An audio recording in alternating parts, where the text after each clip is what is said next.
चुनाव के बाद कांग्रेस ने ईवीएम की विश्वसनीयता पर सवाल उठाया था और दावा किया था कि ईवीएम बैटरी से चार्जिंग के विभिन्न स्तरों के कारण अलग अलग परिणाम प्राप्त हुए।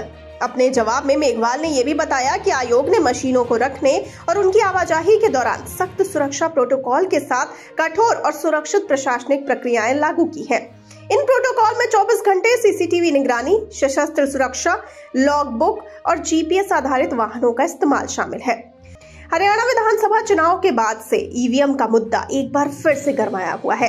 कांग्रेस अध्यक्ष मल्लिकार्जुन खड़गे समेत कई नेता बैलेट पेपर से चुनाव कराने की वकालत कर चुके हैं। महाराष्ट्र में हुए विधानसभा चुनाव में भी विपक्षी पार्टियों ने ईवीएम को संदेह की नजर से देखा है। इस बीच सरकार ने ईवीएम से जुड़ी एक अहम जानकारी लोकसभा में दी है। रिपोर्ट के मुताबिक सरकार ने लोकसभा में बताया कि ईवीएम पर सवाल उठाते हुए सुप्रीम कोर्ट और अलग अलग हाई कोर्ट में करीब 42 याचिकाएं दर्ज की गई हैं। हायर जुडिशरी ने बार बार कहा कि ईवीएम प्रामाणिक, भरोसेमंद और छेड़छाड़ रहित है। ईवीएम के साथ छेड़छाड़ और हैकिंग को रोकने के लिए सुरक्षा उपायों को लेकर किए गए एक सवाल के जवाब में कानून मंत्री अर्जुन राम मेघवाल ने कहा कि चुनाव आयोग के अनुसार ईवीएम एक स्टैंड अलोन मशीन है जिसमें रेडियो फ्रीक्वेंसी संचार क्षमता नहीं है, इसीलिए यह वायरलेस, ब्लूटूथ और वाईफाई के जरिए संचार नहीं कर सकती है। मंत्री ने आगे कहा कि ईवीएम मशीन किसी भी छेड़छाड़ या हेरफेर को रोकने के लिए इलेक्ट्रॉनिक रूप से सुरक्षित है।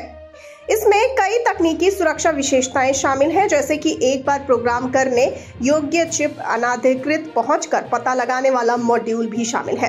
दरअसल हरियाणा विधानसभा चुनाव के बाद कांग्रेस ने ईवीएम की विश्वसनीयता पर सवाल उठाया था और दावा किया था कि ईवीएम की बैटरी में अलग अलग लेवल की चार्जिंग से अलग अलग परिणाम मिलते हैं।